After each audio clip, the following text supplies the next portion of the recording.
శ్రీ గురుభ్యో నమః. 8వ అధ్యాయం 14వ శ్లోకము.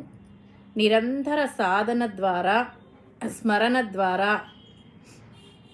భగవంతుణ్ణి ఎలా సులభంగా చేరుకోవచ్చో శ్రీకృష్ణ పరమాత్మ ఈ శ్లోకంలో వివరించారు. ఓం అనన్యచేతాః సతతం యో మాం స్మరతి నిత్యసః తస్యాహం సులభః పార్థ నిత్యయుక్తస్య యోగినః. ముందుగా పదానికి అర్థం తెలుసుకుందాం. అనన్యచేతాః సతతం, ఇతర విషయాల వైపు మనస్సు ఉంచకుండగా ఎల్లప్పుడూ నిరంతరము, యహ ఎవరైతే, మాం స్మరతి నన్నే స్మరిస్తుంటారో, నిత్యసహ అంటే ప్రతిరోజు జీవితాంతం, తస్య అటువంటి వానికి, అహం సులభ నేను సులభంగా లభిస్తాను. పార్థ ఓ అర్జున, నిత్యయుక్తస్య ఎల్లప్పుడూ నాతో కలిసి ఉండి నన్నే ధ్యానించే యోగినః అటువంటి యోగికి. ముందుగా తాత్పర్యం తెలుసుకుందాము. భగవంతుణ్ణి ఎవరు సులభంగా పొందగలరు అనేది ఇక్కడ చెప్పబడింది. ఓ పార్థ, ఎవరైతే తన మనసును అటూ ఇటూ పోనీకుండా నా యందే లగ్నం చేసి నన్ను నిత్యము స్మరిస్తూ ఉంటారో అటువంటి యుక్తుడైన యోగికి నేను సులభంగా లభిస్తాను. ఈ శ్లోకంలో పరమాత్మ తాను భక్తుడికి ఏ పరిస్థితులలో వశం అవుతాడో తెలియచేస్తున్నాడు. మోక్షం పొందడం, భగవంతుని సాక్షాత్కారం కలగడం చాలా కష్టమని మానవులంతా అనుకుంటూ ఉంటారు. కానీ చేయవలసిన పద్ధతిలో చేస్తే అది కూడా సులభమే అంటున్నాడు పరమాత్మ. ఏదైనా మొట్టమొదట కష్టంగా అనిపిస్తుంది, అభ్యాసంతో అది సులభం అవుతుంది. అందుకే అభ్యాసం కూడా ఒక యోగంగా చెప్పాడు పరమాత్మ. ముందు భక్తుడు అనన్యచేత అంటే మనస్సులో ఏ కోరికలు ఆలోచనలు పెట్టుకోకూడదు. మనస్సుని భగవంతుని భావనలతో నింపేయాలి. మనసంతా భగవంతుని భావనలతో నిండితే ఇతర ఆలోచనలకు తావు ఉండదు. మనస్సు విషయ వాంఛల మీదికి పరిగెత్తదు. కొందరు దేవుడి ముందు కూర్చుంటారు, కాసేపు పూజ చేస్తారు, అంతలో ఎవరో పిలిస్తే చటుక్కున లేచి వెళతారు.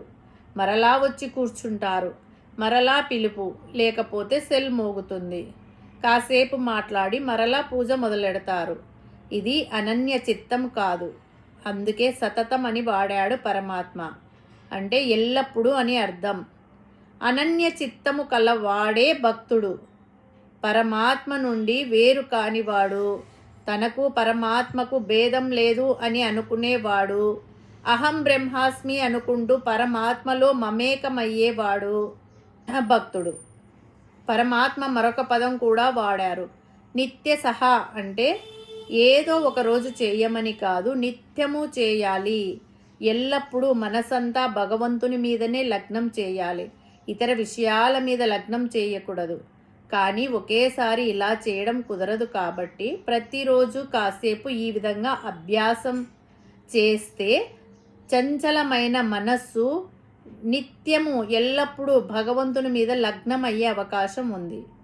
అటువంటి సాధకుడికి భగవంతుడు మన వెంటనే ఉంటాడు, నాతోనే ఉంటాడు, నాలోనే ఉంటాడు, నా పక్కనే ఉన్నాడు, నన్ను రక్షిస్తున్నాడు, నన్ను అనుగ్రహిస్తున్నాడు అనే భావము కేవలం భక్తితోనే అటువంటి సాధకునికి సాధ్యమవుతుంది. భక్తికి పరాకాష్ట జ్ఞానం.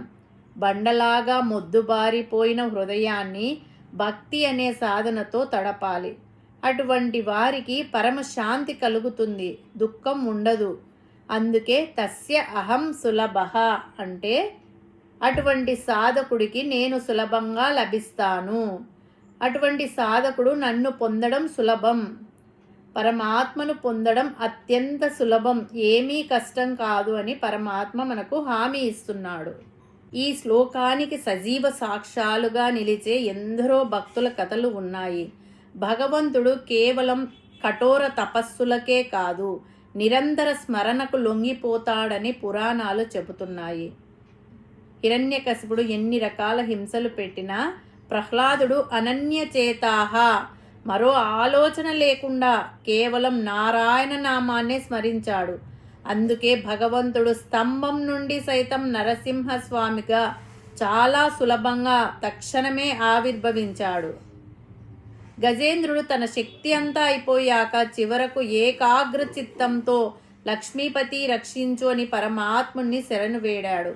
ఆ నిరంతర ఆర్త స్మరణకు కరిగిపోయిన విష్ణుమూర్తి చెప్పులైనా వేసుకోకుండా, ఆయుధాలు కూడా సరిగ్గా ధరించకుండా అంత దూరం నుండి పరుగున వచ్చాడు. ఇది భగవంతుడు భక్తునికి ఎంత సులభుడో నిరూపిస్తుంది. శ్రీరాముడు వస్తాడనే ఏకైక చింతనతో నిత్యం ఆయన నామాన్ని స్మరిస్తూ దశాబ్దాల పాటు శబరి వేచి చూసింది. ఆమె నిరంతర భక్తికి అంటే నిత్యయుక్త సహాకి మెచ్చి రాముడే స్వయంగా ఆమె ఆశ్రమానికి వెళ్ళాడు. పరమాత్మ మనకు ఈ శ్లోకం ద్వారా ఏం చెప్తున్నాడంటే, మనము దేనినైతే నిరంతరం ఆలోచిస్తామో అదే మనం అవుతాము. కాబట్టి సత్సంకల్పాలను, భగవత్ చింతనను నిరంతరం గుండెల్లో ఉంచుకుంటే జీవిత గమ్యాన్ని సులభంగా చేరుకోవచ్చు. హరి ఓం తస్సత్.